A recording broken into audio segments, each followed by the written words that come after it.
তুমি জাগো জাগো দুর্গা, জাগো দশ প্রহরণ ধারিণী, অভয়া শক্তি বল প্রদায়িনী, তুমি জাগো।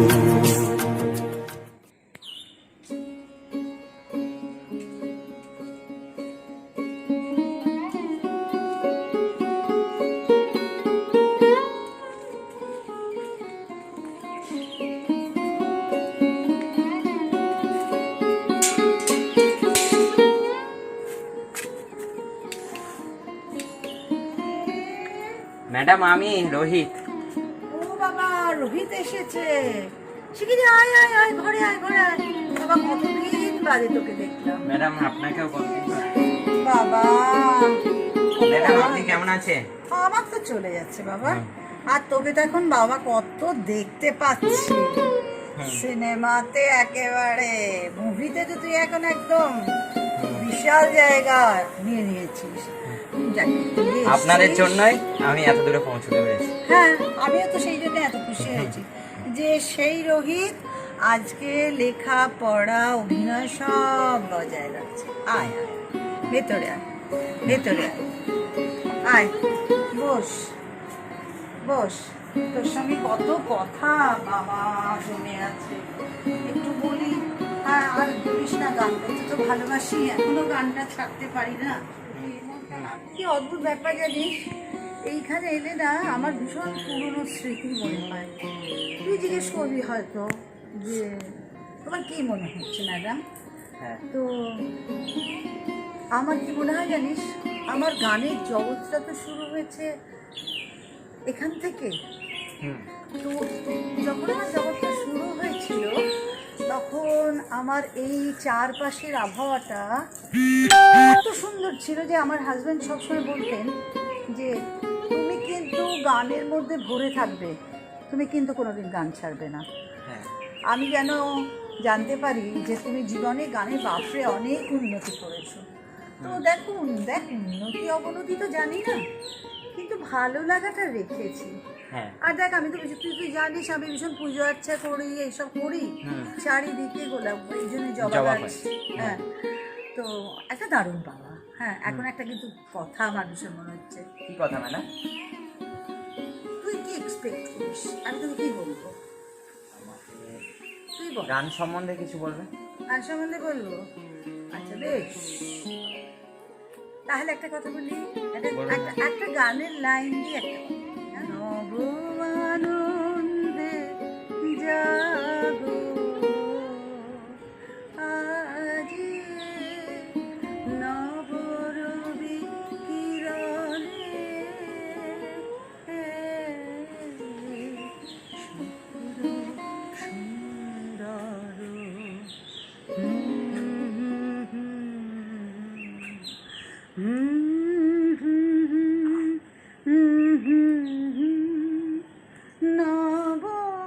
নবমানন্দে জাগো আজি। গানটা করতে করতে না একটু ইমোশনাল হয়ে গেছিলাম। আজকে আমার যে স্বামী শ্রী সুভাষ মুখার্জি এত প্রেরণা দিত, তো সবসময় বলতো যে গানটা এখন তোকে এইমাত্র শোনালাম না, তুমি এই গানটা একটু করো না। ও কিন্তু নিজে গান গাইতে পারতো না, কিন্তু আমাকে সব সময়ের জন্য চাইতো যে আমি সারা জীবন যেন ওর এই গান নিয়ে ভীষণভাবে একেবারে আবেগে আপ্লুত হয়ে থাকি। এখনো যে তুই চারিদিকে পাখির ডাক শুনছিস না, এই পাখির মধ্যে মনে হয় যেন ও ঘুরে বেড়াচ্ছে, ওর যেন গলার স্বর আমি শুনতে পাচ্ছি, ও যেন এনজয় করছে। তো ভালো লাগছে। হ্যাঁ, আমার তো খুবই আনন্দ হচ্ছে ম্যাডাম। আর এই জায়গাটা এত সুন্দর, এত সুন্দর, আমার তো খুবই ভালো লাগছে। দেখ, তোরা যে সমস্ত ধর শুটিং করিস, এই শুটিং জন্যে তোরা ঢুকে গেলি, আটকে গেলি। আর এই মুক্ত জায়গাটায় যখন তোরা শুটিং করতে যাস তখনকার পাওয়াটা একরকম, আবার মুক্ত বা বদ্ধ দুটোর মধ্যখানে থাকলে আর নয় কি? হ্যাঁ, কি হ্যাঁ। মনে হয়? আমারও তাই মনে হয়। এই যে ফাঁকা জায়গায় দাঁড়িয়ে আছি। চল জবা গাছটার কাছে একটু চল, দেখ চল। কি ভালো লাগবে। হ্যাঁ, চল দেখ জবা ফুলটা দেখ, হ্যাঁ। দেখ কি সুন্দর। জবা ফুলের রংটাও কি মিষ্টি না? হুম, এটা অদ্ভুত ব্যাপার হুম, যে এই যে প্রাণী জগৎ বল, এই যে সমস্ত কিছু, কিন্তু সবই ঈশ্বরের সৃষ্টি। আমরা কি সুখী বল, আমরা কত কিছু পেয়েছি বল জীবনে, হুম। আর আশা করি না রে। খুব ভালো লাগে। আমিও বড় খুব- হ, তুই ভীষণ বড় হ। আমি সবসময় চাই তুই ভীষণ বড় হ। আমি তোর পাশে সবসময় গানের জগতে আছি। Thank you madam, thank you. উড়ি বাবা, সেই রোহিত নাকি? দেখি তো ভালো করে।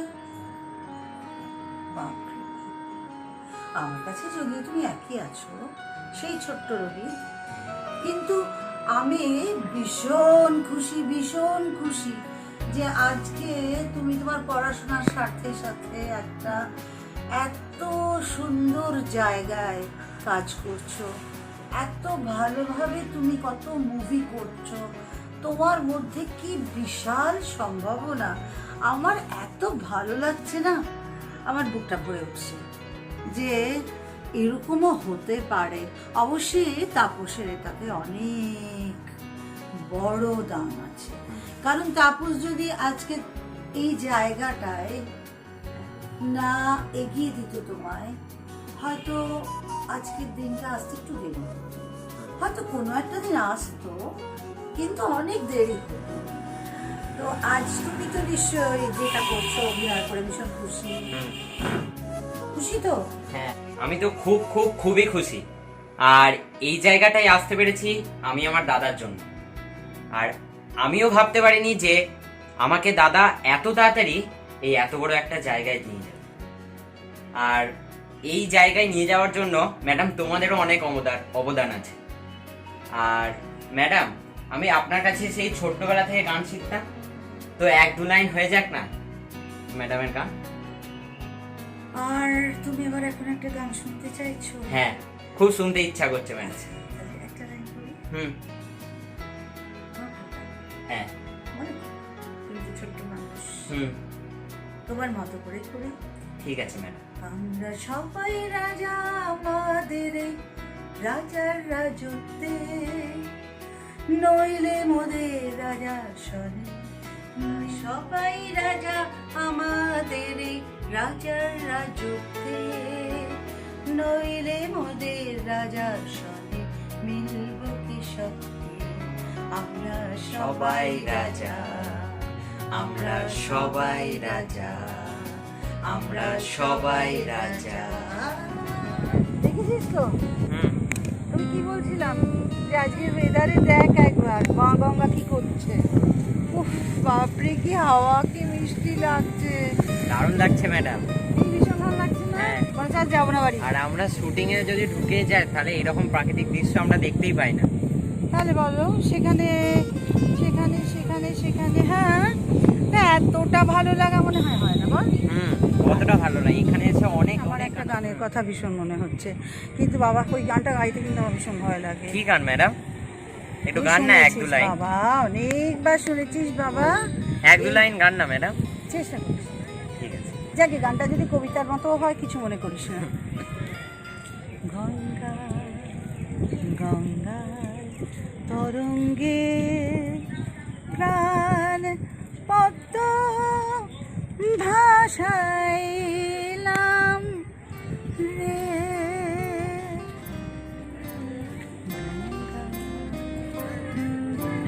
তরঙ্গে প্রাণ পদ্ম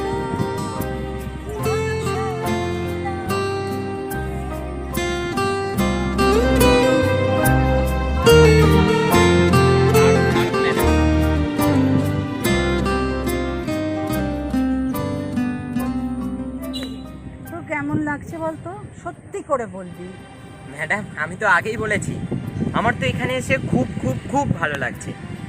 আর আমরা যদি শুটিংয়ে ঢুকে যাই তাহলে এরকম সুন্দর প্রাকৃতিক পরিবেশ আমরা তো আর দেখতে পাই না। আর আপনার গলায় এত সুন্দর গান শুনে আমার তো মনটাই ছুঁয়ে গেল।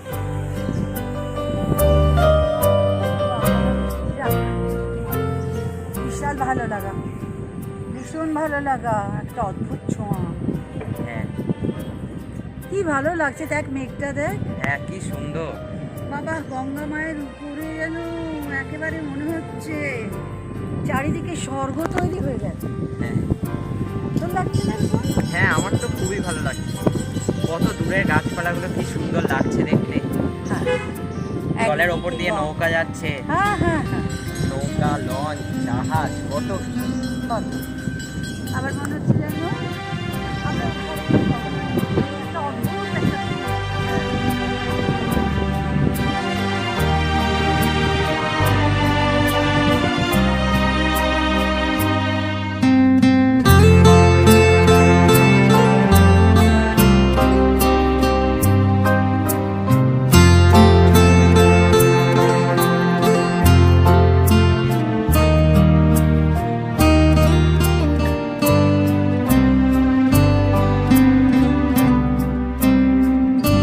তুমি এরকম সুন্দর জায়গা কখনো দেখেছো?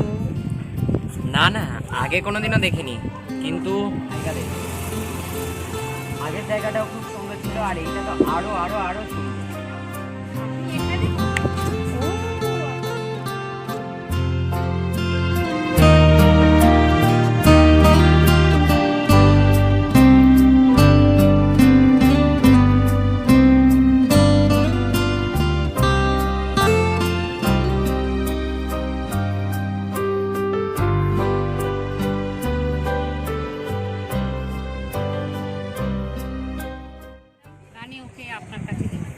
হ্যাঁ, আমি তো ভীষণ খুশি হব, কারণ দেখো পড়াশোনার সঙ্গে তো গানের কোনো ক্লাস নেই, সুতরাং আমি চাই যে ও যদি আমার কাছে গান করে আমি ভীষণ খুশি।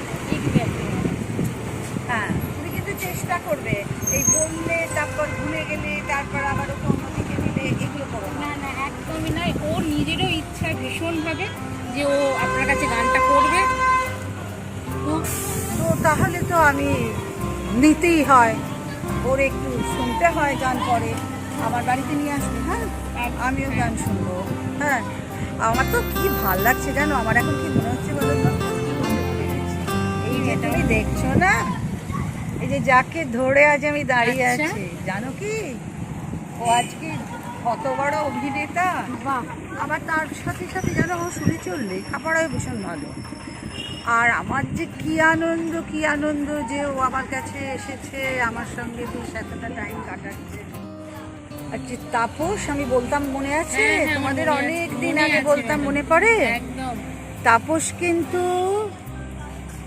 এত ভালোভাবে আমার সাথে কাজ করতো বা মিশতো বা আসতো, বা ওর অনেক রকম কাজ আমি দেখেছি, যেটা দেখে আমি ভীষণভাবে সত্যি এত আমার ভালো লাগতো। সেই তাপসই কিন্তু আজকে ফিল্মের একটা বড় জায়গায়, আর আজকে যে রোহিতকে দেখছো না, হ্যাঁ, ফিল্মের একটা বড় জায়গা অ্যাচিভ করেছে, সেটা কিন্তু পুরোটাই তাপসের জন্য। আমি খুব খুশি, তার জন্য আমার নিজেকে ভীষণ ভালো লাগে। আমার মনে হয় যেন সত্যি এইসব মানুষগুলোর আমাদের ভীষণ প্রয়োজন আছে, খুবই প্রয়োজন আছে। ঠিক তাই ম্যাডাম। ঠিক আছে ম্যাডাম, তাহলে আজকে আসছি। বাহ, রোহিত, চললাম, ভালো থাকবেন। আবার যেন দেখা হয়। টাটা।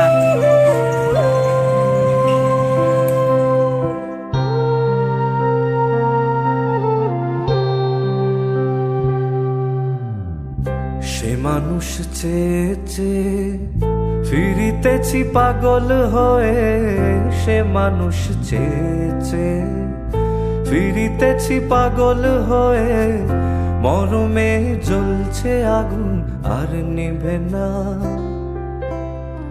সে মানুষ চেয়ে চেয়ে ফিরিতেছি পাগল হয়ে, মরমে জ্বলছে আগুন আর নিভে না। আমায় বলে বলুক লোকে মন্দ, বিরহে তার প্রাণ বাঁচে না। বলে বলুক লোকে মন্দ, বিরহে তার প্রাণ বাঁচে না। দেখেছি দেখেছি রূপসাগরে মনের মানুষ কাঁচা সোনা। দেখেছি। ম্যাডাম, আসবো? আরে রোহিত, আয় রে, কতদিন বাদে গানের স্কুলে এলি? হ্যাঁ, এতদিন কি হয়েছিল তো? খালি সিনেমাতে থাকলেই হবে বাবা সোনা, শুধু গানটাও করতে হবে। এসো, বসো।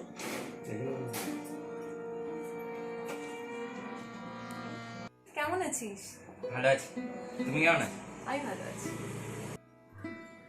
আমি তো একটা অদ্ভুতভাবে এই সঙ্গীত জীবনটা এসেছে। সঙ্গীত জীবন কিন্তু আমার কাছে একটা পরম পাওয়া। আর এই যে পরম পাওয়া, এই পরম পাওয়াটা কিন্তু সম্পূর্ণভাবে ঐশ্বরিক।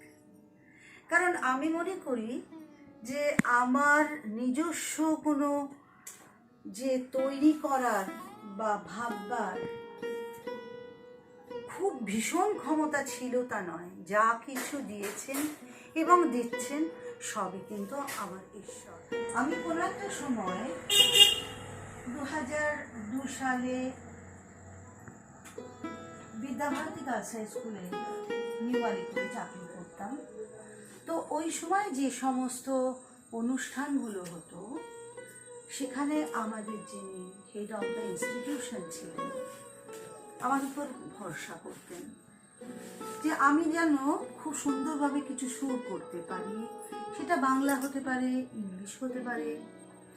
তো যাই হোক, ঈশ্বর করুন যে কটা সুর আমি করেছিলাম সেগুলো তারা প্রশংসা করেছিল।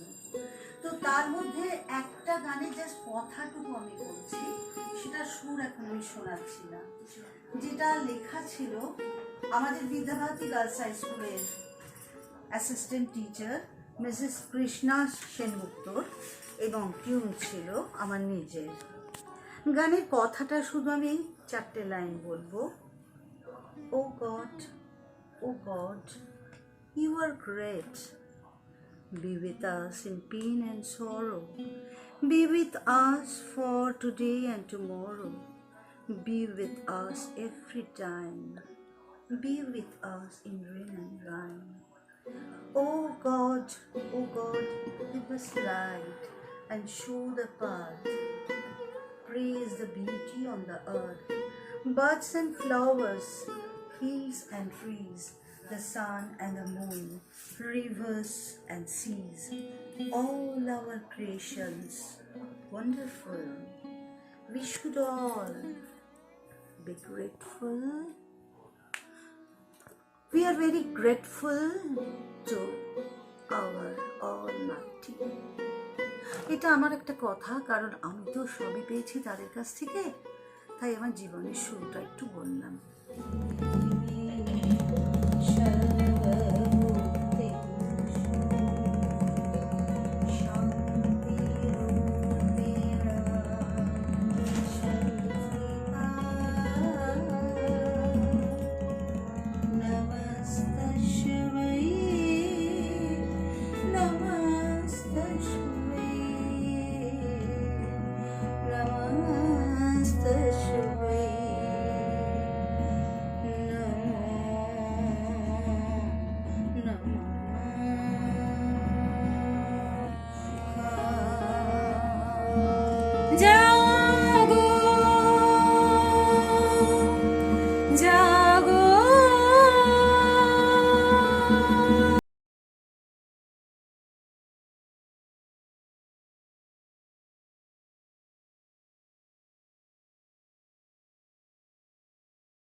पेड़ा संस्कृता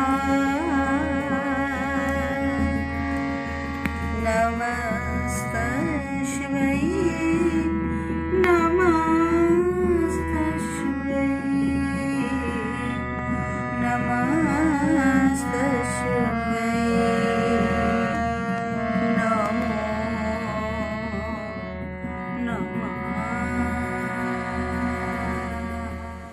আজকের মতো তো ছুটি।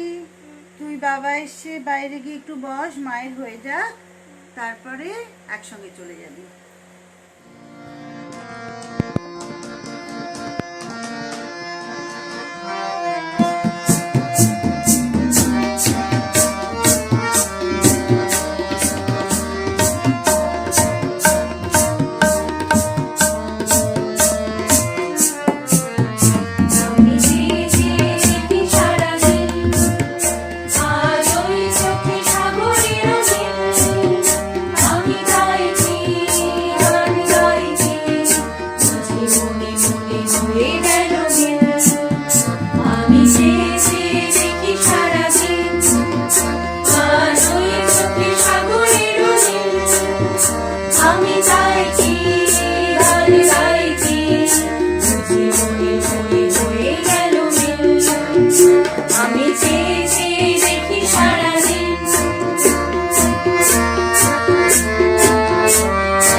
কতগুলো কথা মনের মধ্যে হচ্ছে যেগুলো বলতে খুব ইচ্ছে করছে।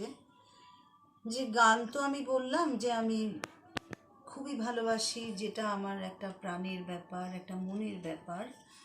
তো এর সব কিছুরই তো একটা শুরুয়াত থাকে, এটারও ছিল আমার মেজদিকে আমার বাড়িতে যখন একজন মাস্টারমশাই গান শেখাতে আসতেন, তখন আমি সদ্যজাত শিশু।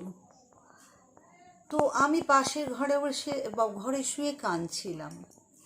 তো সেই সময় মাস্টারমশাই, যিনি দুটো চোখেই দেখতে পেতেন না, তিনি আমার মাকে বলেছিলেন যে দেখো, তোমার এই মেয়েটি সারা জীবন কিন্তু সঙ্গীত জগতে থাকবে, সঙ্গীতই কিন্তু ওর একটা ধ্যান এবং জ্ঞান হবে। তো তখন আমার মা অতটা ভাবেনি, কারণ অতটা তো গুরুত্ব দেয়নি যে একটা সদ্যজাত শিশু সে কাঁদছে মানে সে একদিন ভবিষ্যতে গানটাকেই জীবনের একটা আদর্শ বলে মনে করবে। কিন্তু পরবর্তীকালে দেখা গেল যে সত্যিই তাই। যখন আমার দিদি শ্যামল মুখার্জি শান্তিনিকেতনের আশ্রমিক সংঘ থেকে আসতেন গান শেখাতে, উনি ভীষণ ভালো রবীন্দ্রসঙ্গীত শেখাতেন। সেই সময় আমার দিদিরা অনেক গান শিখতো, যেগুলো আমি পাশে বসে বসে শুনতাম। তখন আমি খুবই ছোট। তো আমাকে মাস্টারমশাই দেখতেন আর বলতেন যে তোমার খুব ভালো লাগে না গান শুনতে? তো আমি বলতাম হ্যাঁ, আমার ভীষণ ভালো লাগে। তো মাস্টারমশাই একদিন আমার দিদিকে বলল যে আচ্ছা, ও যে এত শক্ত শক্ত গানগুলো শিখে বাড়ি যায় বা শুনে বাড়ি যায়, ও কি সত্যি করে সেটা আয়ত্ত করে? তখন আমার দিদি বলেছিল হ্যাঁ শুনি তো, গুনগুন করে করে, সুর ঠিক করে কিনা বলতে পারবো না। তো মাস্টারমশাই বলেছিলেন ঠিক আছে, ওকে একদিন নিয়ে এসো, আমি একটুখানি ওর গলায় একটা গান শুনবো, যে গানটা ওর পক্ষে এই বয়সে অসম্ভব। তো তখন আমি একটা টপ্পাঙ্গের গান শুনিয়েছিলাম, সেটার একটি লাইন আমি এখন করছি, যেটা শুনে আর কি মাস্টারমশাই একটু আশ্চর্য হয়ে গেছিলেন যে এত ছোট বয়সে আমি সেটা কি করে গাইলাম।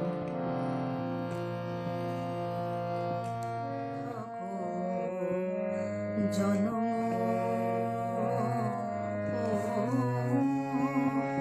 আমার জন্মেছি এই দেশে, সার্থক জনম মাগো, তোমায় ভালো বেশে সার্থক জনম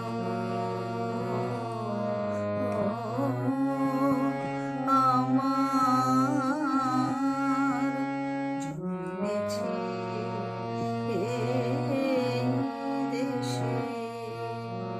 যাই হোক, তারপর থেকে তো শুরু হলো আমার বাড়িতে একটু আমার প্রতি অ্যাটেনশন দেওয়া, যে না হবে হবে হবে, এই মেয়ের গান হবে তাহলে। তো শ্যামল মুখোপাধ্যায়ের কাছে আমি আমার মাস্টারমশাই, আমার গুরুজি, তার কাছে আমি বহুদিন শিখলাম। মাস্টারমশাই বললেন যে দেখো, আমার মনে হয় এই গানটা তুমি কোনোদিন ছেড়ো না।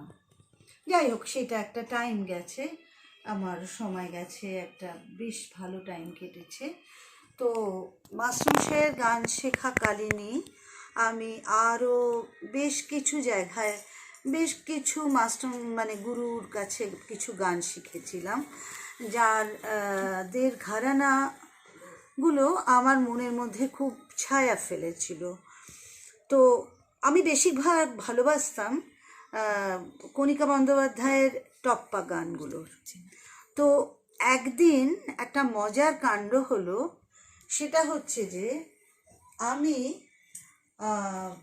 বললাম যে মা, এরকম আমাকে একটু কোনো ভালো জায়গায় গান আরও শেখাবে, যেখানে শিখলে আমি আরও কিছু শিখতে পারবো।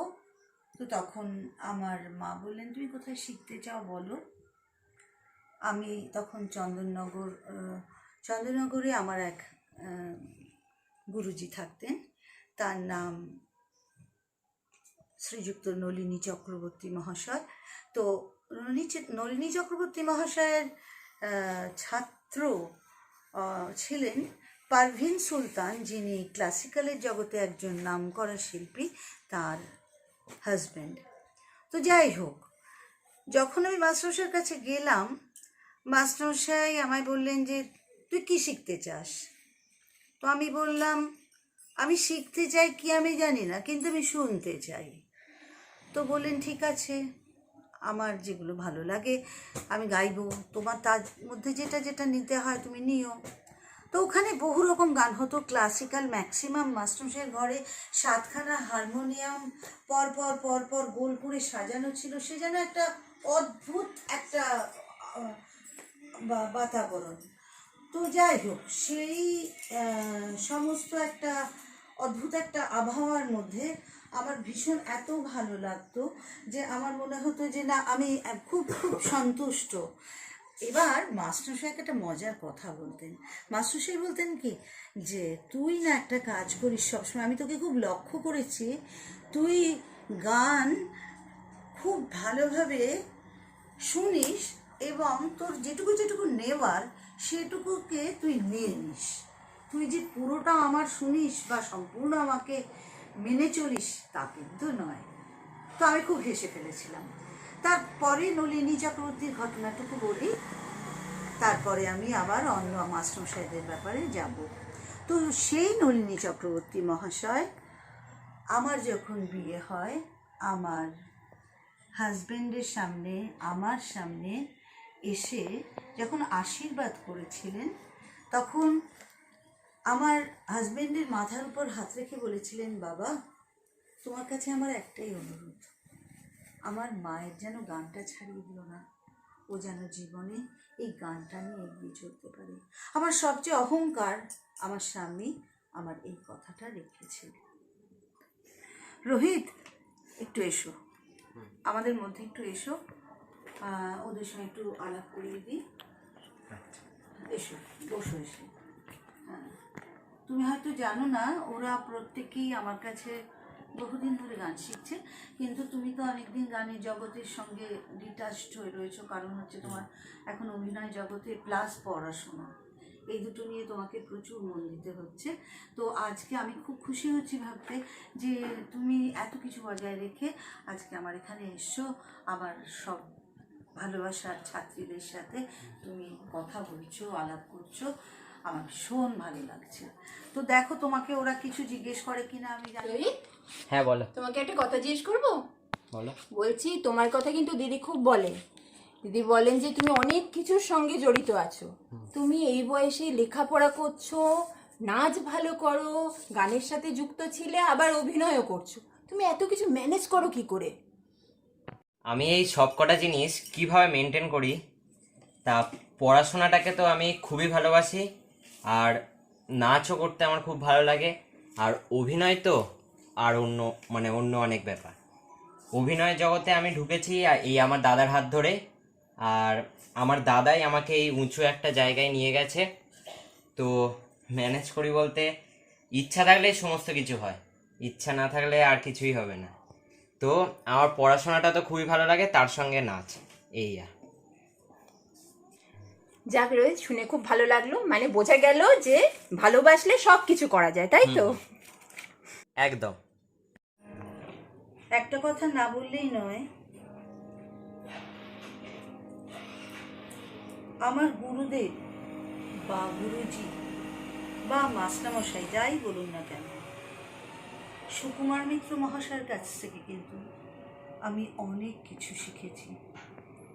যাকে আমি দেখেছি এত ভালো গজল গাইতেন, আবার ঠিক তার পর মুহূর্তে খুব হালকা চালের নজরুল গীতি গাইতেন, এবং আবার দেখেছি কখনো এত সুন্দরভাবে ঘরের রান্না বান্নার দিকে দেখছেন, যাচ্ছেন, মনেই হতো না যে অত বড় একজন শিল্পী। একদিন হঠাৎ দেখলাম যে ঘরে এসে দাঁড়ালেন রাধাকান্ত নন্দী মহাশয়, যাকে আমরা ভাবতেই পারি না তবলার জাদুকর। আমরা জানি আজ তিনি নেই আমাদের মধ্যে। তো মাস্টারমশাই বললেন যে, কিরে, কালকে সারা রাত ধরে অনুষ্ঠান করে এসছিস, আজ আবার তোর রেকর্ডিং আছে নাকি? দেখলাম উনি 4টে চাল হাতে নিলেন, নিয়ে সেই 4টে চাল মুখে দিলেন, দিয়ে তার সঙ্গে ঢকঢক ঢকঢক করে বোতলের জল খেলেন। খেয়ে বললেন, দেখ সুকুমার,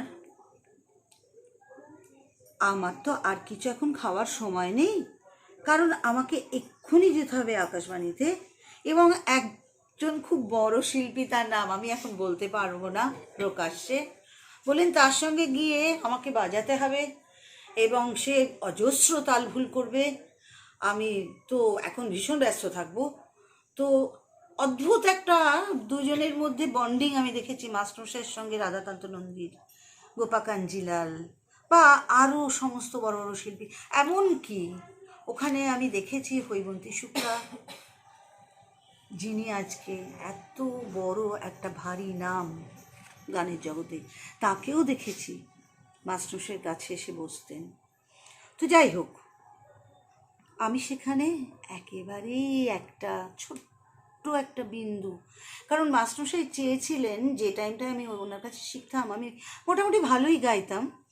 তো মাস্টারমশাই চেয়েছিলেন যে আমি একটা জায়গায়, খুব বড় জায়গায় যাই, কিন্তু সব সময় তো ভাগ্য সহায়তা করে না। তো আমার যেদিনকে রবীন্দ্র সদনে আমার স্টাফ আর্টিস্ট হিসেবে আমার ইন্টারভিউ ছিল, সেদিন আমার সেই দিনটাই ছিল আমার একটা অপারেশন, আমি যেতে পারিনি। যাই হোক, এরকম অনেক ভাষা ভাষা গল্প আছে জীবনে। সুকুমার মিত্র অর্থাৎ আমার মাস্টারমশাই, ধীরেন বোস, যাকে তো আমি ভীষণ মজার মনে করতাম, বাড়িতে গেলে এত আনন্দ করতেন, এই মিতা এসেছো, আরে আরে আরে আমার ছাত্রী দাঁড়াও দাঁড়াও দাঁড়াও দাঁড়াও, এই তুমি নজরুল আর রবীন্দ্রসঙ্গীত একসঙ্গে করো, তুমি শুনিয়ে দাও তো আমার ছাত্রীদের, একসঙ্গে সব করা যায়, একসঙ্গে সব কিছু গান করা যায়। তুমি তো সুরটাকে নিয়ে নানানভাবে ভাবো, ওদের কি ধারণা জানো নজরুলগীতি গাইলে আর রবীন্দ্রসঙ্গীত গাওয়া যায় না। ঠিক এই কথাটা আবার আমি আর একটা জায়গায় শুনেছিলাম, যেখানে আমার হাজব্যান্ড আমায় নিয়ে গেছিলো, সেটা কিন্তু একটা বিশাল বড় ব্যাপার, শান্তিনিকেতনে কণিকা বন্দ্যোপাধ্যায়ের সামনে আমি কোনো এক সময় আমার খুব ভাগ্যের জোরে উপস্থিত হতে পেরেছিলাম, এবং উনি আমার সঙ্গে কিছু কথা বলেছিলেন যা আজকে আমার কাছে বিরাট বড় পাওয়া। সেই আশীর্বাদ নিয়ে কিন্তু আমি আজও চলছি। তো উনি আমায় বলেছিলেন, তোমার কিছু প্রশ্ন আছে? তো কিছু কিছু গানের আমরা শুনেছি, যেগুলো ধরো ওনার মুখেও শুনেছি, আমাদের সুচিত্রা মিত্র যিনি আমাদের জীবনে একজন রবীন্দ্রসঙ্গীতের বিশাল বড় শিল্পী, তাছাড়া আরও অনেকের মুখে শুনেছি কিছু কিছু গান রবীন্দ্রসঙ্গীতের স্বরলিপির বাইরে তারা খুব সুন্দর করেছেন। যেমন আমরা যখন আমাদের শিল্পী সুচিত্রা মিত্রর কণ্ঠে শুনেছিলাম যে কালো কৃষ্ণ করি আমি তারেই বলি, সেখানে উনি করেছিলেন কালো তা সে যতই কালো, এটা ছিল কিন্তু আসল, কিন্তু উনি করেছিলেন কালো তা সে যতই কালো। এই যে অদ্ভুত একটা ব্যাপার, হ্যাঁ, এগুলো কিন্তু আমি একটু উল্টো বলে ফেললাম। উনি করেছিলেন যেটা, সেটা আমি পরেরটা যেটা বললাম, কালো তা সে যতই কালো, কিন্তু সুরে আছে কালো তা সে যতই কালো, দেখেছে তার কালো হরিণ চোখ, কৃষ্ণ করি আমি তারে বলি। আর একটা মজার ব্যাপার, আমরা যখন কণিকা বন্দ্যোপাধ্যায়ের গলায় শুনি একটা বিশাল ভালো গান, ভীষণ একটা মিষ্টি গান, যে গানটা কিন্তু আমরা ভীষণ ভালোবাসি, একটু গানটা মনে করাও না তোমরা, আমার গানটা মনে আসছে না, আনন্দধারা বইছে ভুবনে, ওই গানটা আমরা কিন্তু ওনার গলায় যেরকম শুনেছি, স্বরলিপিতে তা নেই। আচ্ছা, আমি কিন্তু এই প্রশ্নটাও করেছিলাম আমাদের মোহরজি অর্থাৎ কণিকা বন্দ্যোপাধ্যায়, যিনি আজ পৃথিবীতে নেই, কিন্তু পৃথিবীতে আছেন আমাদের সকলকার মধ্যে। তো ওনাকে জিজ্ঞাসা, আমি বেশ কতগুলো প্রশ্ন জিজ্ঞেস করেছিলাম যে এগুলো কি করা যায়, বা এগুলো কি এর কি কোনো গ্রামার আছে, বা এগুলো কি করে সম্ভব। তখন কিন্তু উনি আমাকে খুব ভালো একটা অফার দিয়েছিলেন, বলেছিলেন দেখো তোমাকে আমার খুব ভালো লেগেছে। তুমি এখানে থেকে যাও, থেকে তুমি এটা নিয়ে একটু কাজ করো, তুমি কিছু এটা নিয়ে গবেষণা করো, রিসার্চ করো, আমরা তোমাকে তথ্য দেব। কিন্তু আমি মানুষটা ছিলাম একটু পাগল। অত ভালো সুযোগ পেও আমার বর আমাকে হাজারবার বলেছিল যে তুমি শান্তিনিকেতনে থাকো, এটা কেউ পায় না এই সুযোগ। আমি বলছিলাম না, আমি বাড়ি ছেড়ে থাকতে পারবো না। আমার ছোট্ট মেয়ে, তুমি, সবাইকে ছেড়ে আমি কী করে এখানে বসে থাকবো বলো? তথ্য পেতে গেলে আমাকে এখানে বসে থাকতে হবে। তখন আমি পালিয়ে এসেছিলাম, কিন্তু পরে যখন চেষ্টা করেছিলাম তখন কিন্তু আর এটা হয়ে ওঠেনি। কিন্তু এখন অবশ্যই রবীন্দ্রসঙ্গীত নিয়ে সবাই খেলা করে, নানান সুর করে। আমি এই সময়ের কথা বলছি না, এটা কোনো এক সময় যখন এই রবীন্দ্রসঙ্গীতের একটা সুরের এদিক ওদিক অদল বদল হলে নানান কথার সম্মুখীন হতে হতো আমাদের। তো আজ যাই হোক, আজ সেই যুগ থেকে আমরা পেরিয়ে এসেছি। তো এখন আমি যেটা বলবো সেটা হচ্ছে যে সাগিরুদ্দিন খাঁ সাহেবের সম্পর্কে তো একটু বলতে লাগে। খাঁ সাহেব তো অ্যাকচুয়ালি সঙ্গীত শিল্পী ছিলেন না। সাগিরুদ্দিন খাঁ সাহেবের বাড়ি যখন গেছিলাম, যদিও ওনাকে ভোকালিস্ট বললে ভুল হয়, কিন্তু যাই হোক ভোকালিস্ট তো বটেই, ভীষণ ভালো ক্লাসিক্যাল করতেন, এত অপূর্ব মনে হতো আমরা একটা কোন একটা স্বর্গে পৌঁছে গেছি। আর অদ্ভুত ব্যাপার, তার যে সমস্ত ছাত্রছাত্রীরা তারা না সব গানপুরা নিয়ে বসে থাকতো, কখন মাস্টারমশাই একটা জায়গায় ছাড়বেন ওরা সেই জায়গাটা ধরবে। এটা কি সুযোগ? সুযোগ, কিন্তু সেই সুযোগটা যে অ্যাভেল করতে পারলো তো ভালো, যদি না অ্যাভেল করতে পারতো উনি নিজেই সেই জায়গাটা গাইতেন। আমি মাস্টারমশাইকে দেখেছি একটা কিসের একটা আরো খেয়ে বসতেন, আমি জানি না কিসের। তো মাস্টারমশাই বসার পরে কি ধৈর্য, মোটামুটি ভাবে তুমি যদি ধৈর্য নিয়ে বসতে পারো ঘন্টা দুয়েক, তুমি ক্লাসিক্যাল শুনতে শুনতে তুমি মোহিত হয়ে যাবে, এতটা তাদের ক্ষমতা ছিল। তারা কিন্তু প্রকৃত শিল্পী ছিল। যাই হোক, আরও অনেক স্মৃতি আমার স্মৃতিপটে রয়েছে, কিন্তু সব তো একসঙ্গে মনে করে বলা অসম্ভব। তো এখন এই মুহূর্তে আমি একটু চেষ্টা করছি মাস্টারমশাইদের কাছ থেকে যা শিখেছি, যেটুকু নিতে পেরেছি এই পরন্ত বেলায়, একটু চেষ্টা করছি শোনাতে।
এক মেয়েরা কর